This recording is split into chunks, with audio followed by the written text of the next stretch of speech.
Asia और Europe के संगम पर स्थित तुर्की एक प्रमुख भू रणनीतिक खिलाड़ी है।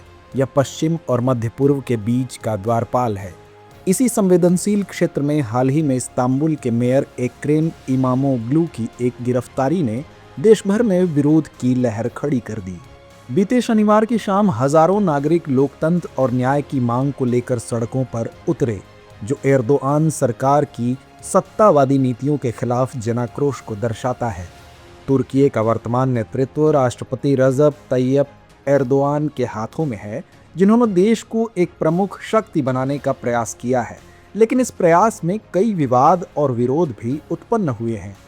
ऐसे में यह जानना जरूरी है कि तुर्की में चल रहे विरोध प्रदर्शनों के बीच प्रमुख कारण कौन से हैं और क्यों हजारों लोग सड़कों पर उतरने के लिए मजबूर हुए।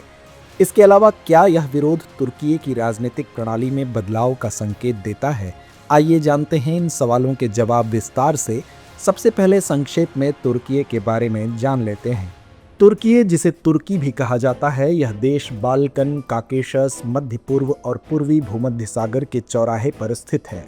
तुर्की उत्तर में काला सागर, उत्तर पूर्व में जॉर्जिया और आर्मेनिया, पूर्व में अजरबैजान और ईरान, दक्षिण पूर्व में इराक और सीरिया, दक्षिण पश्चिम और पश्चिम में भूमध्य सागर और एजियन सागर और उत्तर पश्चिम में ग्रीस और बुल्गारिया से घिरा हुआ है। राजधानी अंकारा है और इसका सबसे बड़ा शहर और बंदरगाह इस्तांबुल है। अब बात करते हैं हालिया घटनाक्रम की। हाल ही में तुर्की में राजनीतिक उथल पुथल देखी गई है, जब तुर्की के प्रमुख शहरों में विरोध प्रदर्शन शुरू हुए। यह प्रदर्शन तुर्की के इस्तांबुल शहर के मेयर एक्रम इमामोग्लू की गिरफ्तारी के खिलाफ शुरू हुए थे। इमामोग्लू, जो तुर्की के विपक्षी दल रिपब्लिकन पीपुल्स पार्टी या जमहूरियत हल्क पार्टी के सदस्य हैं, को एक राजनीतिक विवाद में दोषी ठहराया गया था और इस वजह से उनकी गिरफ्तारी हुई। इसके बाद तुर्की के विभिन्न हिस्सों में लोग सड़कों पर उतरे और लोकतंत्र, न्याय और राजनीतिक स्वतंत्रता के लिए आवाज उठाई। ये विरोध तुर्की में एक बड़े राजनीतिक संकट को उजागर करते हैं, जो तुर्की के आंतरिक और बाहरी मामलों में एर्दोआन के शासन की बढ़ती तानाशाही प्रवृत्तियों के कारण उभरा है। इन विरोध प्रदर्शनों की जड़ें उस फैसले में हैं जिसमें इस्तांबुल के मेयर एक्रम इमामोग्लू को एक अदालती मामले में दोषी ठहराया गया। यह मामला एक राजनीतिक संघर्ष का हिस्सा है, जिसे विपक्षी दलों ने सरकार के खिलाफ बढ़ते तानाशाही रवैये के रूप में देखा है। इमामोग्लू की गिरफ्तारी तुर्की की राजनीति में एक महत्वपूर्ण मोड़ को दर्शाती है, क्योंकि यह राष्ट्रपति एर्दोआन के शासन के खिलाफ व्यापक विरोध का संकेत है। एक्रम इमामोग्लू, जो इस्तांबुल में एर्दोआन के समर्थक पार्टी के खिलाफ जीत हासिल करने में सफल रहे थे, को भ्रष्टाचार और गलत तरीके से चुनावी प्रक्रिया में हस्तक्षेप के आरोपों का सामना करना पड़ा। हालांकि इमामोग्लू के समर्थकों का दावा है कि यह एक राजनीतिक प्रतिशोध था, जो एर्दोआन की पार्टी की बढ़ती असहमति से बचने के लिए किया गया था। यह गिरफ्तारी तुर्की में लोकतांत्रिक संस्थाओं को कमजोर होने और स्वतंत्र न्यायपालिका पर नियंत्रण की ओर इशारा करती है। तुर्की में वर्तमान विरोध प्रदर्शनों ने एर्दोआन की तानाशाही प्रवृत्तियों की सीमाओं को उजागर किया है। तुर्की के राष्ट्रपति रजब तैयब एर्दोआन के शासन ने लोकतंत्र और स्वतंत्रता के नाम पर कई बदलाव किए हैं, लेकिन इसके साथ ही सत्ता की केंद्रीकरण की प्रवृत्ति भी बढ़ी है। इस विरोध ने यह स्पष्ट किया कि तानाशाही के उपाय अंततः देश की राजनीतिक स्थिरता के लिए खतरनाक हो सकते हैं। दरअसल एर्दोआन ने तुर्की को एक मजबूत सत्ता संरचना बनाने का प्रयास किया है, जिसमें उन्होंने अपने विरोधियों पर लगातार दबाव डाला है। इसके बावजूद इन विरोध प्रदर्शनों का बढ़ना यह दिखाता है कि नागरिक समाज अब इस उत्पीड़न के खिलाफ खड़ा हो चुका है, और यह संकेत है कि तानाशाही के खिलाफ प्रतिरोध बढ़ सकता है। तुर्की में इन विरोध प्रदर्शनों का यह छठा दिन था जब राष्ट्रपति एर्दोआन ने सख्त शब्दों में इन प्रदर्शनों को दमन करने की बात की। एर्दोआन ने इन प्रदर्शनों को विदेशी साजिश और राजनीतिक अस्थिरता का हिस्सा करार दिया। उनका यह बयान उस समय आया जब तुर्की के विभिन्न शहरों में लोग सड़कों पर उतरकर एकजुट हो गए थे।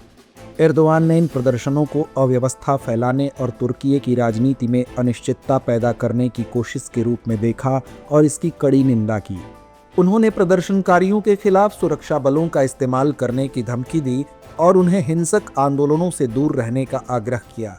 हालांकि यह बयान तुर्की में सरकार के खिलाफ विरोध के और बढ़ने का संकेत देता है, क्योंकि लोग अब और अधिक अपने अधिकारों के लिए खड़े होने लगे हैं। तुर्की में हो रहे इन विरोध प्रदर्शनों ने यह स्पष्ट कर दिया है कि लोकतंत्र की रक्षा और राजनीतिक स्वतंत्रता के लिए तुर्की के नागरिक संघर्षरत हैं। यह संकेत देता है कि तुर्की में सत्ता की केंद्रीकरण और तानाशाही के खिलाफ विरोध बढ़ रहा है। हालांकि सरकार की दमनकारी नीतियां फिलहाल असरदारी लगती हैं, लेकिन भविष्य में यह संघर्ष और बढ़ सकता है, क्योंकि राष्ट्रपति एर्दोआन 22 वर्षों से तुर्की में प्रधानमंत्री और राष्ट्रपति दोनों के रूप में पद संभाल रहे हैं।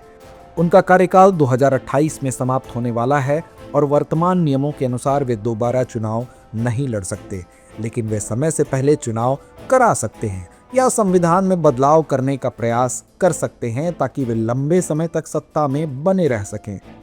इस संदर्भ में यह सुझाव दिया जा सकता है कि तुर्की को एक बार फिर से अपनी लोकतांत्रिक संस्थाओं को मजबूत करने की दिशा में कदम बढ़ाना चाहिए। एक स्वतंत्र न्यायपालिका और राजनीतिक विविधता की रक्षा की जानी चाहिए ताकि तुर्की को एक समृद्ध और लोकतांत्रिक राष्ट्र बनाने का अवसर मिले। इसके अलावा राजनीतिक नेताओं को संवाद और सहमति के रास्ते को अपनाना चाहिए ताकि देश की स्थिरता और प्रगति सुनिश्चित हो सके। तो व्यूअर्स, चर्चा को यहीं विराम देते हैं और नोट करते हैं आज का सवाल। तुर्की में एर्दोआन के शासन के दौरान विरोध प्रदर्शनों के बढ़ने से लोकतांत्रिक प्रक्रिया पर क्या प्रभाव पड़ेगा?